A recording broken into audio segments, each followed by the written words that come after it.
région, effectivement, était un cas récent. Et ces ministres étaient poursuivis pour enrichissement illicite. Quand son avocat a présenté sa demande de mise en liberté, on a accordé cette mise en liberté en conditionnant sa réalisation au versement d'une caution de 30 millions. Et ces biens mobiliers jusqu'à 7 titres fonciers ont été saisis.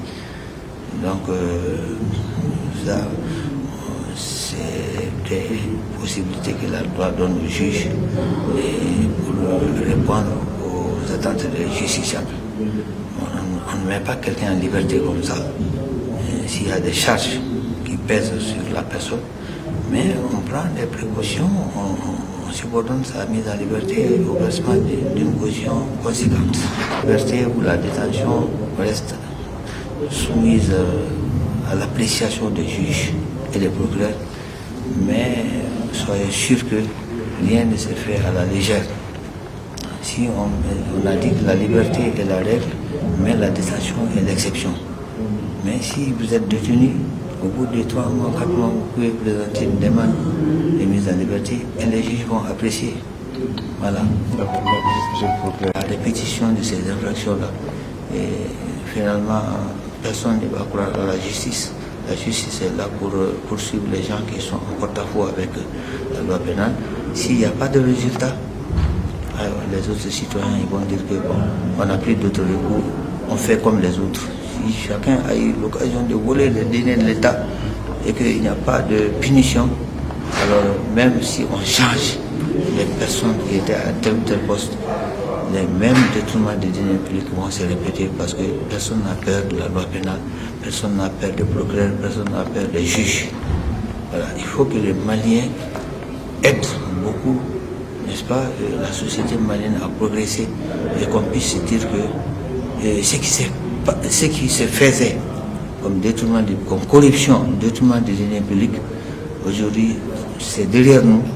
On va vers la mise en place d'une nouvelle société où les gens vont s'auto-éduquer, où les gens auraient un plus grand respect du bien public. Parce que dans les biens publics, il y a les deniers de l'État.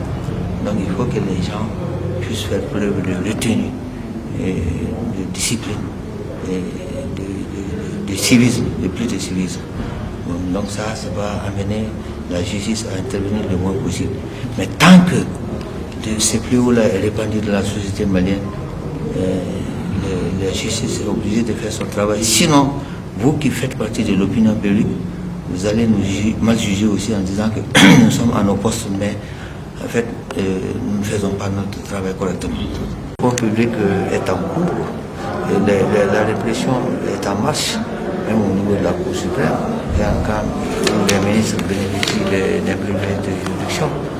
Donc ça, c'est tant que le phénomène existe, des dispositifs législatifs et des procédures vont être mis en œuvre. Ça, c'est parce que c'est le comportement du citoyen qui, en fait, dicte, n'est-ce pas, le comportement des acteurs de la justice, que ce soit les procureurs, les juges chargés, les jugés, et de faire les institutions préparatoires. Donc, tant que le phénomène est là et que le code pénal a défini les détournements des deniers publics, à ce moment-là, les personnes qui sont en porte-à-faux avec la loi, de ce point de vue-là, leur responsabilité va être recherchée. Avez-vous des propositions concrètes, par exemple, par rapport aux différents projets de loi? Bon, j'ai l'habitude de dire que le Mali peut toujours faire des lois de qualité, mais tant que la mentalité du Malien ne change pas, on va mettre en échec l'application de ces lois-là.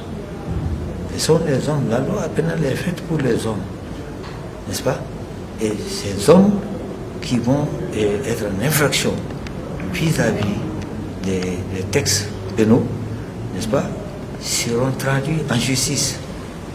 Et les juges, les procureurs, les juges sont là pour appliquer ces textes-là aux personnes concernées.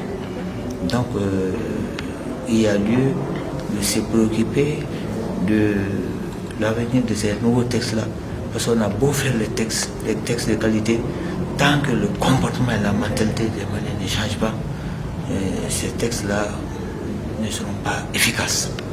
Il faut que les Maliens se disent qu'ils sont intérêts à se comporter en bons citoyens et que le respect des lois, n'est-ce pas, va beaucoup faciliter la tâche au secteur de la justice. Voilà. Donc la lutte contre l'impunité est aujourd'hui ce qu'on appelle la présomption d'innocence. Et donc les personnes qui sont poursuivies bénéficient de la présomption d'innocence jusqu'à ce que la juridiction de jugement les condamne, ou bien jusqu'à ce que la juridiction chargée de l'instruction préparatoire, n'est-ce pas, prononce un non-lieu. Ils sont présumés innocents. Voilà. Donc globalement, on peut dire que les changements proposés, les innovations vont aller dans le sens d'un plus grand respect des droits de la défense. Maintenant, il y a eu au niveau du code pénal aussi les changements sur la technique du dispositif législatif, en ce sens que maintenant on ne va plus dire au bout de la peine de prison, on ne va plus dire 11 jours à 5 ans, mais on dira toujours que le vol est puni de 5 ans tout seul. On ne fixe pas de principe. C'est pour donner la possibilité au juge une marge de manœuvre pour prononcer une peine plus juste. Tout est nouveau là-dedans. Parce que quand on passe par exemple de 634 articles à 1300 articles, vous convenez avec moi que cela est une révolution. Voilà, donc en 2001, ces textes ont été adoptés, autant code pénal et autant code de procédure pénale, mais au bout de 20 ans d'application, on a eu à observer beaucoup de lacunes dans ces textes-là. Donc les travaux